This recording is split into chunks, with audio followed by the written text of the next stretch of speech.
new, likes, comments, followers, and that whole shebang. Instagram hacks to grow followers' engagement and make money.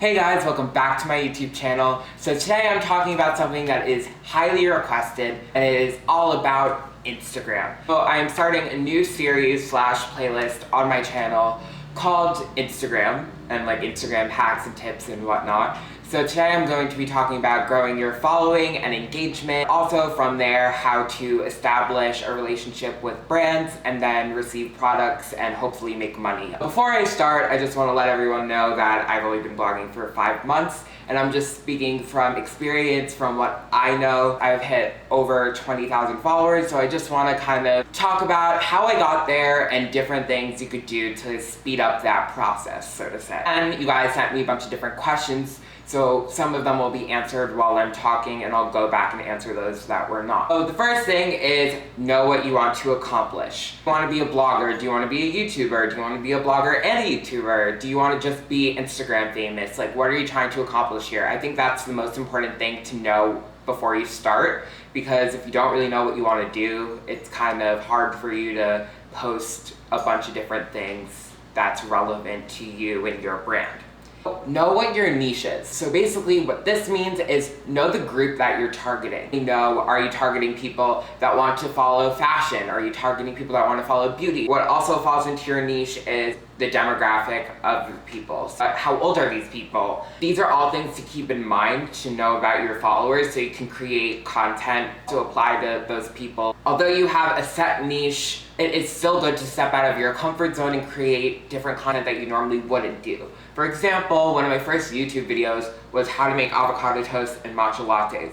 I'm not a cook by any means. All of my content is really focused on fashion and beauty. Other people from different niches follow you because that's in a whole new group of people, and that's always good. My number one tip is to be analytical. You need to know what content that you're making attracts followers. Let's say fashion lookbooks are doing much better than your skincare videos. You're gonna wanna be making more of those fashion lookbooks. On Instagram, how many people are saving your things? How many people are liking your things? How many people are commenting?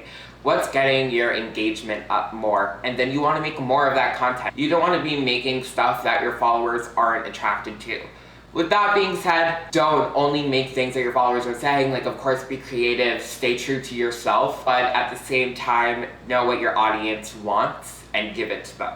Is to turn on the business settings on Instagram. There are a ton of different reasons to do this. All you have to do is to sign up to Facebook. You can attach your email on your Instagram so brands and your followers can easily contact you. The thing about the business settings is it offers analytics. So you can see a ton of different information about your posts and about your followers. So you can see what percentage of your followers are female, what percentage of your followers are male, what percentage of your followers live in New York City or live in Los Angeles or wherever they live. You can see what time your followers are most active on Instagram. And then also you can see certain things about your posts, like how many people are viewing your posts, how many people are saving your posts. And a big part of growing your following is getting your posts noticed on Instagram. You can have amazing content, but if people aren't seeing it, there's no point in putting in all of that hard work. Sorry to break it to you, but that's just how Instagram works. Hashtags are very important to getting your posts noticed. You don't want to use too many hashtags, but you need to be very specific with your hashtags. Your hashtags need to pertain to your photo and also your brand and what you're all about. Don't put like a ton of hashtags in your caption. A great thing about Instagram is that you can put the hashtags in the comments. It's not cluttering your caption. It will still populate within that hashtag when people are looking through it. Within a hashtag, there are X amount of posts. Your goal is to get in that top post section. So I'll put this like on the screen next to me somewhere. But within a hashtag, there are 9 top posts. So whenever somebody goes into that hashtag, you want to be able to be those first 9 posts that someone is going to be able to see. So you might be wondering, how am I supposed to get in those top posts? This will take a bunch of trial and error, But you kind of need to know how many numbers of posts within a hashtag are getting you in that top post section. So this is all determined by your engagement. For those of you guys who don't know what engagement entails, it's basically the amount of likes and comments you get per photo. Let's say that I get 1,000 likes per photo and I get 50 comments. I know that to 300,000 posts, I'm always going to be in the top post section. Sometimes if it's 1 million posts within that hashtag, I'll get up there, but it all depends on that specific hashtag. Using a hashtag like hashtag fashion isn't going to get you into the top posts because it is really populated and everybody's using it, and there are like over 100 million posts in it, and that's not logical, especially for someone who is just starting out. Basically what I do is like hashtag men's fashion posts. So those are men that are looking for bloggers to follow that are fashionable, and let's say there are about 500,000 posts in that, I know I'm going to be getting into the top post section. So this is a great way to generate new followers, and even if those people don't follow you, a lot of different people and brands will go to that photo, like it, comment on it. A big tip of mine is to tag the brands that you're wearing. Generates more engagement. So let's say I post a picture of me in this jean jacket and I tag ASOS. ASOS going to most likely like the picture, hopefully comment on it, and your goal is for them to repost it, because that way you're gaining new followers, because the people who are following ASOS most likely have the same style that you have and they want to see what you're wearing and to find like new people to follow to get style inspiration from. Also, even if they don't repost it, people are just see that these are the people who are tagging ASOS in their picture. So that is a great way to also generate new likes, comments, followers, and that whole shebang. The topic of posting, I think it is the most important thing about being successful on Instagram is consistency. You need to be posting on Instagram a lot. I suggest posting every single day. I don't post every single day, although I try to, because I'm very picky about the content that I post. Is one of my best and worst things about my Instagram account. When I was in LA, I was posting 3 times a day, and within that week I gained over 2,000 followers. So the more that you post and the more quality content that you post, the more followers that you're going to gain. I should not post more than 3 pictures a day because your followers will get really annoyed and most likely unfollow you.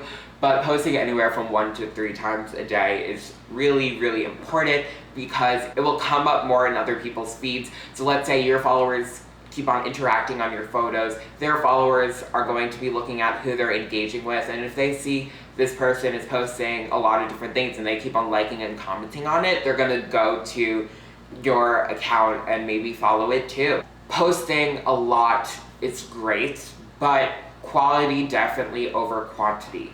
Don't post once a week because that's really not going to get you anywhere. But if you're posting 5 photos a week, that is totally okay.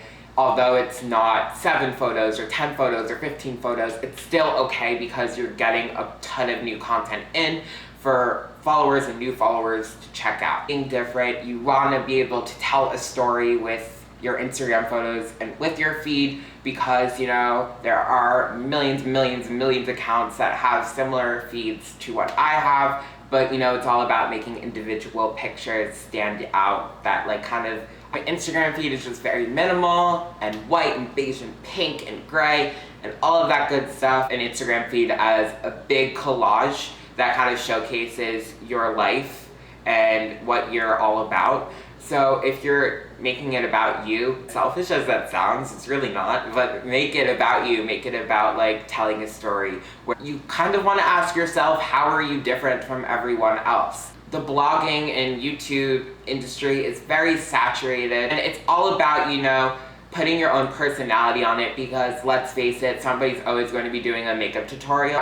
How you put your own twist on it, and as cheesy as it sounds, I think be authentic, be yourself, and I think that's just like the most important thing. What's differentiating yourself from something maybe or someone who is popular? Engaging with others and sharing your life. So be talking to your followers, and if you're not going to be, you know, being yourself, there's no point in doing this because people can tell. Follow someone, that they think is a friend. Like, they want to be able to talk to you. And I think it's great to engage with your followers because my followers are like my friends. I have like a ton of different followers that I'm always DMing with like 10 times a week because they always ask me questions and I love to answer them. And just being a blogger and being a social media influencer is all about engaging with others and sharing funny captions that definitely get to your followers to comment, tag other people, tell their friends about you, creating content that people are going to be talking about. I think that, you know, if you inspire one person, they're gonna tell 5 friends, and those 5 friends are gonna tell another 5 friends, and that's just like how you keep on exponentially growing.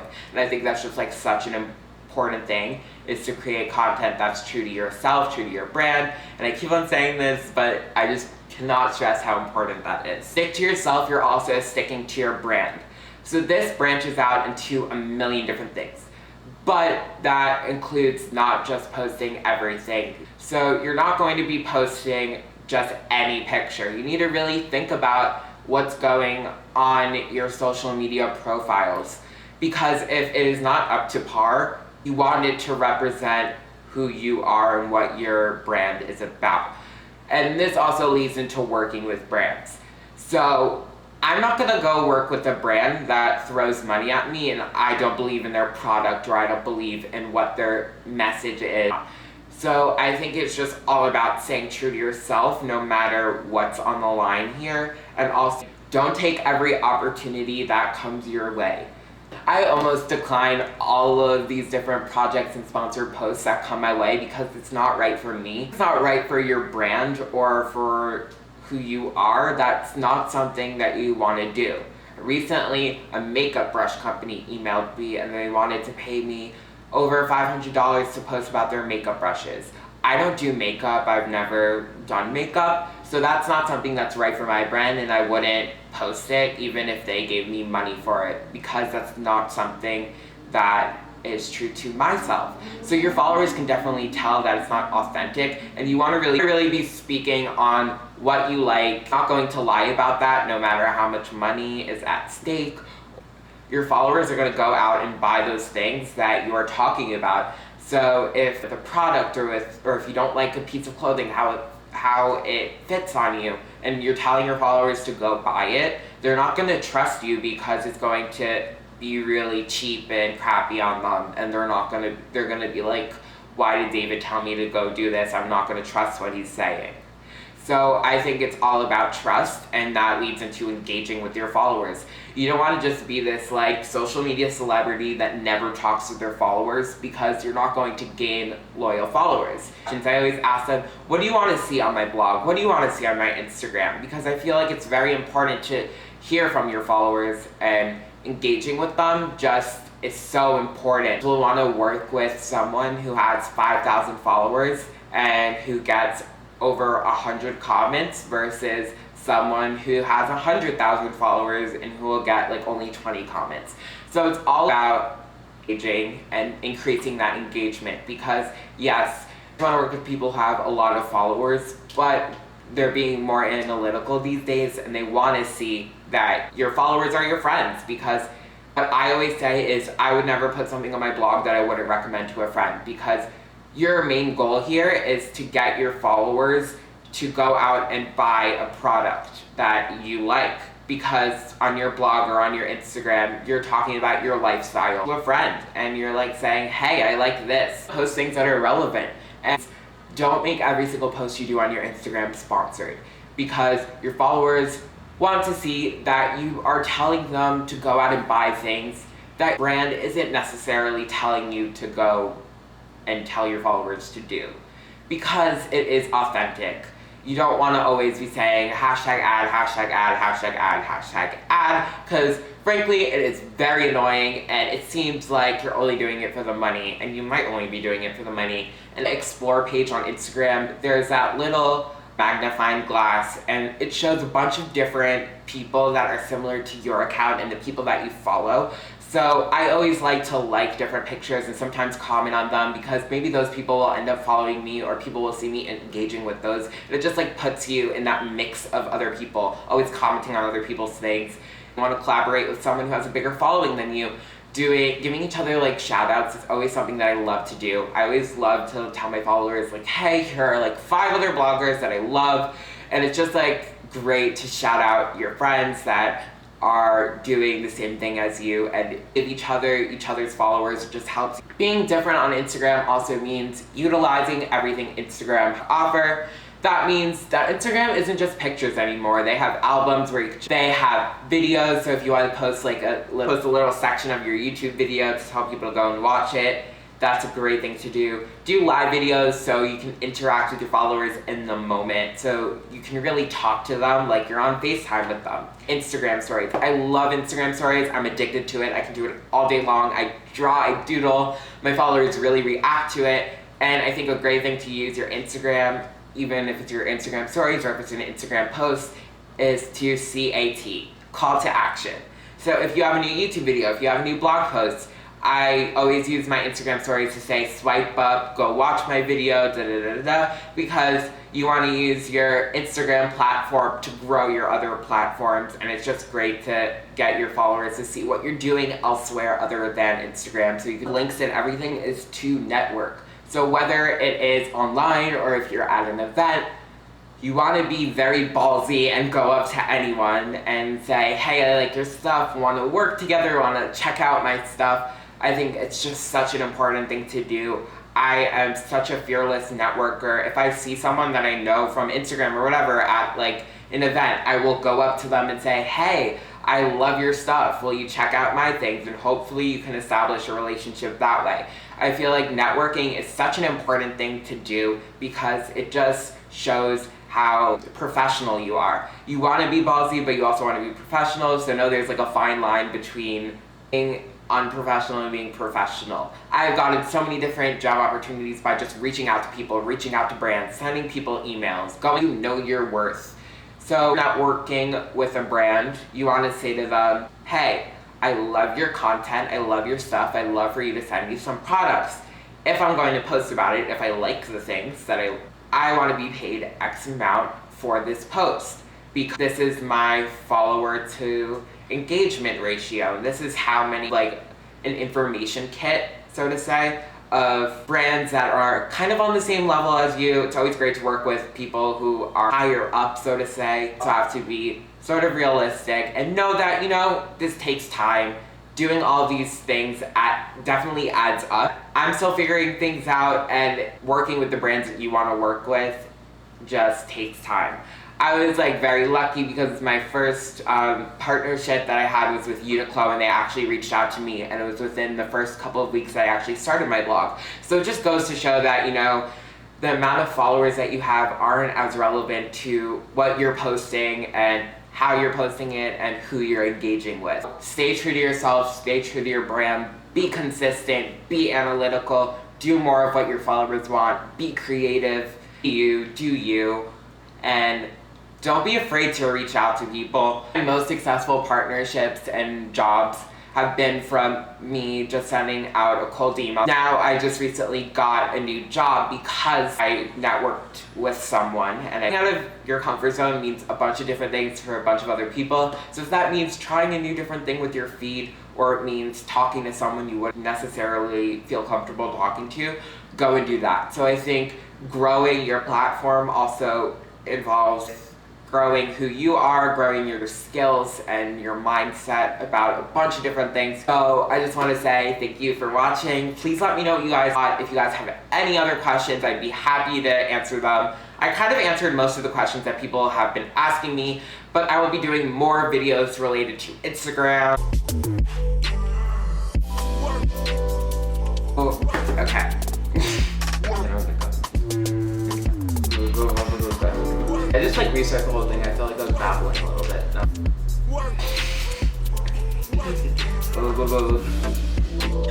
But I forgot what I was gonna say.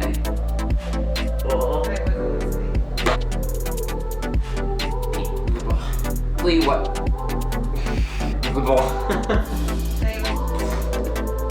Over. I'm like really having a hard time. Am I making you nervous? No, I'm having such a hard time today. I don't know why. Like, my words aren't making sense.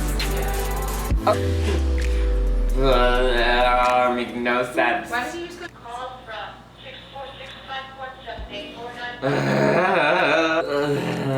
I feel so. Wait. So many parts. I know. Okay. Basically, that's how